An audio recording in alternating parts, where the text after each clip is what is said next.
హవాలా వ్యాపారంలో ఆరితేరి పెద్ద ఎత్తున అక్రమాలకు తెరతీసిన వడ్డీ మహేష్ ను ప్రాథమికంగా విచారించినట్లు విశాఖ సిపి యోగానంద్ తెలిపారు. మహేష్ ను కోర్టులో ప్రవేశపెట్టిన అనంతరం కేసు సిఐడికి అప్పగిస్తామన్నారు. ఈ కేసు విచారణ ఒక్క రోజులో పూర్తి కాదని లోతుపాతులు తేల్చాల్సి ఉందన్నారు.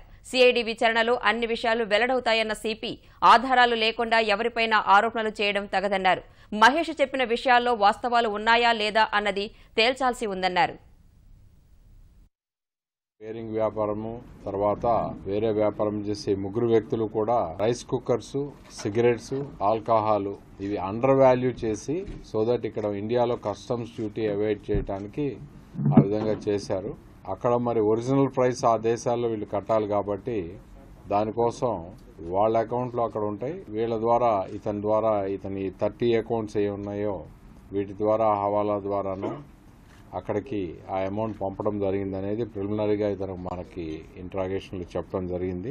ఈ కేసుని ఇండియాలోనూ తర్వాత విదేశాల్లోనూ దర్యాప్తు చేయాల్సిన అవసరం ఉన్నందున మన సిటీ పోలీసు దాని మీద ఒకే కేసు మీద అంతా మనం దృష్టి సారించలేని విధంగా ఉండటం వలన నేను డీజీపీ గారికి ఈ కేసుని సిఐడిలో ఎకనామిక్ అఫెన్సెస్ వింగ్ ఉంటుంది దానికి ట్రాన్స్ఫర్ చేయమని నా అభ్యర్థన మేరకు డీజీ గారు ఈ కేసుని సిఐడికి ఎంట్రస్ట్ చేశారు.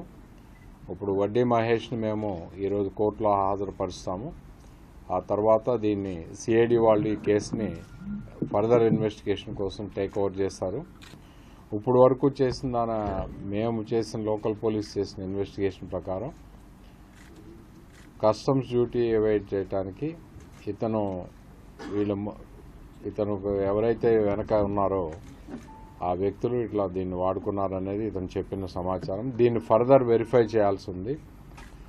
దీని వెనక ఆ ముగ్గురు వ్యక్తులు వెనక ఇంకెవరన్నా పెద్ద వ్యక్తులు ఉన్నారా లేకపోతే దీంట్లో ఏమన్నా వేరే కోణాలు ఉన్నాయా అనే దాన్ని కూలంకషంగా పరిశీలించి సిఐడి వాళ్ళు నీకు తెలుస్తారు.